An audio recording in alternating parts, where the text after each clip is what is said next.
नमस्कार। दृष्टि आईएएस के टुडेज जी के प्रोग्राम में आपका स्वागत है। सबसे पहले पिछले सेशन का रिकैप देखते हैं। पहला प्रश्न था, एनटीपीसी की सहायक company NTPC renewable energy limited ने किस स्थान पर सोलर पार्क स्थापित करने की घोषणा की है? इसका सही जवाब था कच्छ का रण। अगला प्रश्न था, कूनो राष्ट्रीय उद्यान चीता पुनर्स्थापन परियोजना के संदर्भ में निम्नलिखित कथनों पर विचार कीजिए। पहला, यह उद्यान गुजरात में स्थित है।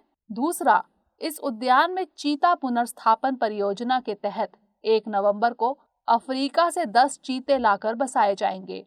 तीसरा, चीतों के संरक्षण और रखरखाव पर होने वाले खर्च की व्यवस्था के लिए इंडियन ऑयल कंपनी द्वारा सहमति दी गई है। उपर्युक्त में से कौन सा यहाँ से कथन सत्य है या फिर है? इसका सही जवाब था केवल 2 और 3। अगला प्रश्न था, पारंपरिक तंबाकू उत्पादक क्षेत्रों जैसे प्रकाशम और नेल्लोर के किसानों ने वैश्विक बाजार में प्रतिस्पर्धा में बने रहने के लिए प्रति खलिहान कोटा बढ़ाने की मांग की है। केंद्रीय तंबाकू अनुसंधान संस्थान कहाँ स्थित है? इसका सही जवाब था राजमुंद्री। अगला प्रश्न था, उत्तर पश्चिमी हवाई द्वीपों में अनुमानित 1100 के आसपास हवाई मोंग सील का संरक्षण किया जा रहा है।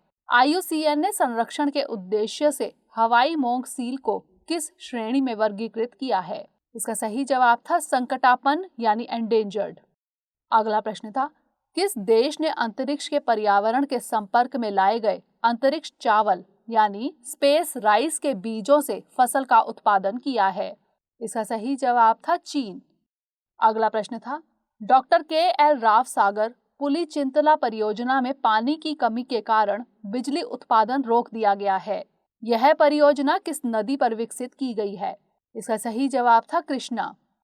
अगला प्रश्न था, बरसात में अपने प्राकृतिक सौंदर्य के लिए प्रसिद्ध दूध सागर जल प्रपात किस नदी पर स्थित है? इसका सही जवाब था मांडोवी। अगला प्रश्न था, यक्षगान के प्रसिद्ध कलाकार संपाजे शिनप्पा राय का निधन हो गया है। यक्षगान किस राज्य का नृत्य है? इसका सही जवाब था कर्नाटक। अगला प्रश्न था, आगामी रक्षाबंधन त्योहार के चलते ट्राइब्स इंडिया अपने आउटलेट्स से राखियों और अन्य उपहारों का विपणन करने वाला है। ट्राइब्स इंडिया के संदर्भ में निम्नलिखित कथनों पर विचार कीजिए। पहला, ट्राइब्स इंडिया अपने आउटलेट्स और ऑनलाइन ई-वाणिज्य प्लेटफॉर्म के माध्यम से दस्तकारी, धातु से बनी सजावटी वस्तुओं, जैविक हर्बल उत्पाद, वस्त्र और पेंटिंग इत्यादि जनजातीय उत्पादों का विपणन करता है। दूसरा, ट्राइफेड ट्राइब्स इंडिया ब्रांड नाम से आदिवासियों से सीधे खरीदे गए उत्पादों का विपणन करता है। तीसरा, ट्राइब्स इंडिया को 1990 में भारत के जनजातीय कारीगरों के आर्थिक हितों को बढ़ावा देने के उद्देश्य से शुरू किया गया। उपर्युक्त में से कौन सा यहाँ से कथन सत्य है या फिर है? इसका सही जवाब था केवल 1 और 2।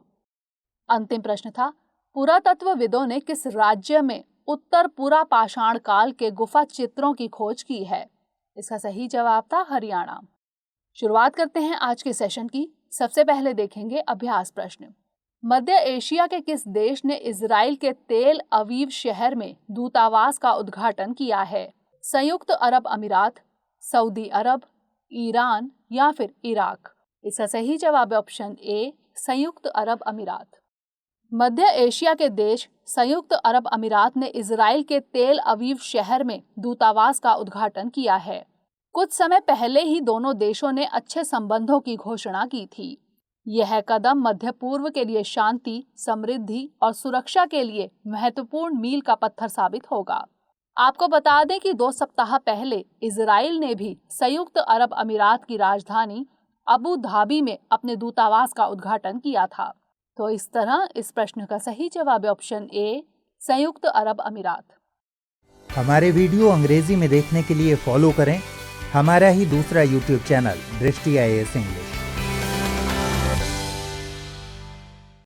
आज के सेशन का पहला प्रश्न है, भारतीय अंतरिक्ष अनुसंधान संगठन यानी इसरो ने किस अभियान के लिए विकास इंजन का तीसरा सफल परीक्षण किया?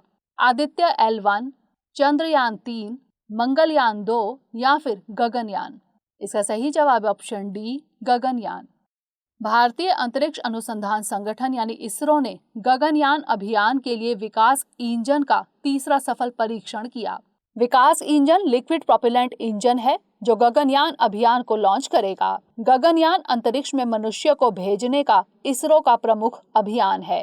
तो इस तरह इस प्रश्न का सही जवाब है ऑप्शन डी, गगनयान। अगला प्रश्न है, प्रधानमंत्री द्वारा एक्वेटिक गैलरी, रोबोटिक गैलरी और नेचर पार्क का उद्घाटन किस शहर में किया गया? सूरत, वडोदरा, अहमदाबाद या फिर राजकोट? इसका सही जवाब है ऑप्शन सी, अहमदाबाद। प्रधानमंत्री द्वारा एक्वेटिक गैलरी, रोबोटिक गैलरी और नेचर पार्क का उद्घाटन गुजरात के अहमदाबाद में किया गया। अत्याधुनिक एक्वेटिक गैलरी में दुनिया के विभिन्न क्षेत्रों की जलीय प्रजातियों को देखा जा सकता है, जिसमें शार्क प्रमुख रूप से शामिल है। इस गैलरी में 28 मीटर की वॉकवे सुरंग भी है। रोबोटिक गैलरी रोबोटिक प्रौद्योगिकियों से संबंधित इंटरैक्टिव गैलरी है। नेचर पार्क में मिस्ट गार्डन, शतरंज गार्डन, सेल्फी पॉइंट, स्कल्पचर यानी मूर्ति पार्क और भूल भुलैया स्थित है। तो इस तरह इस प्रश्न का सही जवाब है ऑप्शन सी, अहमदाबाद। अगला प्रश्न है, पेरियार टाइगर रिजर्व द्वारा 2 साल तक अपनी देख रेख में रखे गए 9 महीने के टाइगर के परित्यक्त शावक को जंगल में फिर से भेजा जा रहा है। इसे रीविल्डिंग कहा जाता है। इसके संदर्भ में निम्नलिखित कथनों पर विचार कीजिए। पहला, पेरियार टाइगर रिजर्व तमिलनाडु में स्थित है।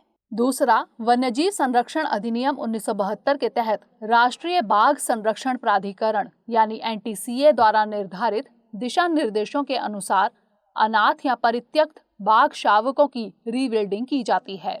तीसरा, रीविल्डिंग की प्रक्रिया में अनाथ या परित्यक्त बाघ शावकों को उनकी मां से मिलाना, यदि शावक का उसकी मां से पुनर्मिलन संभव नहीं है तो शावक को एक उपयुक्त चिड़ियाघर में स्थानांतरित कर देना या शावक को एक निश्चित समय के बाद जंगल में स्वतंत्र रूप से रहने में सक्षम होने की स्थिति में जंगल में फिर से ले जाना शामिल है। उपर्युक्त में से कौन सा या से कथन सत्य है या फिर है? केवल एक और दो, केवल 2 और 3 या फिर 1, 2 और 3? इसका सही जवाब है ऑप्शन सी, केवल 2 और 3। पेरियार टाइगर रिजर्व केरल में स्थित है। इसका नाम पेरियार नदी के नाम पर रखा गया है। पेरियार टाइगर रिजर्व आदिवासी समुदायों और जंगलों के बीच आपसी मेलजोल और सह अस्तित्व के लिए जाना जाता है। इसे 1978 में टाइगर रिजर्व घोषित किया गया। तो इस तरह इस प्रश्न का सही जवाब है ऑप्शन सी, केवल 2 और 3। अगला प्रश्न है, हाल ही में एक रिपोर्ट के अनुसार किस क्षेत्र में पौधों और जंतुओं की 10,000 से भी ज्यादा प्रजातियों के विलुप्त होने के खतरे की जानकारी दी गई है? अमेजन वर्षावन, सुंदरवन, कांगो वर्षावन या फिर दक्षिण पूर्व एशियाई वर्षावन? इसका सही जवाब है ऑप्शन ए, अमेजन वर्षावन। हाल ही में जारी एक रिपोर्ट ने अमेजन वर्षावनों में पौधों और जंतुओं की 10,000 से भी ज्यादा प्रजातियों के विलुप्त होने के खतरे के प्रति ध्यान आकर्षित किया है।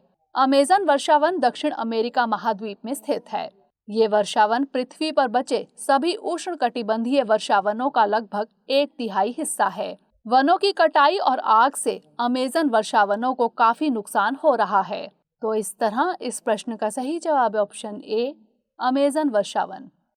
अगला प्रश्न है, भारत के किस राज्य में चीनी मोंग फ्रूट की खेती शुरू की गई है? उत्तराखंड, हिमाचल प्रदेश, मणिपुर या फिर मेघालय? इसका सही जवाब है ऑप्शन बी, हिमाचल प्रदेश। हिमाचल प्रदेश के कुल्लू जिले में चीनी मोंग फ्रूट की खेती शुरू की गई है।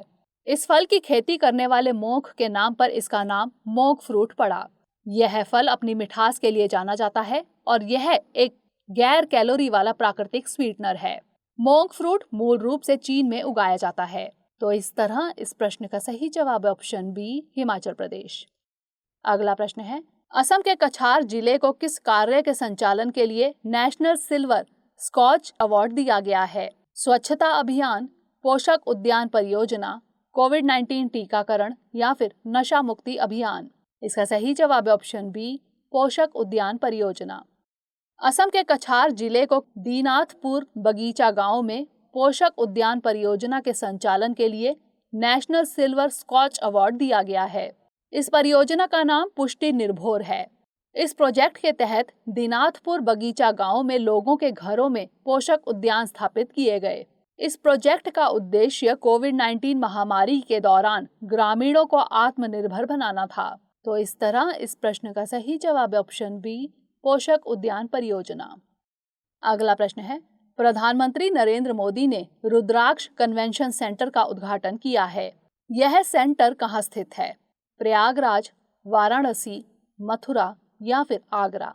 इसका सही जवाब है ऑप्शन बी, वाराणसी। प्रधानमंत्री नरेंद्र मोदी ने वाराणसी में रुद्राक्ष कन्वेंशन सेंटर का उद्घाटन किया। रुद्राक्ष अंतर्राष्ट्रीय सहयोग और कन्वेंशन सेंटर है। 2 मंजिल के इस कन्वेंशन सेंटर में 1200 लोगों के बैठने की व्यवस्था है। इसे जापानीज इंटरनेशनल कोऑपरेशन एजेंसी यानी JICA की सहायता से बनाया गया है। यहाँ सभी प्रकार के अंतर्राष्ट्रीय सम्मेलन, संगीत कार्यक्रम और प्रदर्शनियां आयोजित की जाएंगी। तो इस तरह इस प्रश्न का सही जवाब है ऑप्शन बी, वाराणसी। अगला प्रश्न है, केंद्रीय मंत्रिमंडल ने राष्ट्रीय आयुष मिशन को केंद्र प्रायोजित योजना के रूप में जारी रखने की मंजूरी दी है। इसके संदर्भ में निम्नलिखित कथनों पर विचार कीजिए। पहला, राष्ट्रीय आयुष मिशन आयुष मंत्रालय की एक प्रमुख योजना है जिसे सितंबर 2014 में शुरू किया गया था।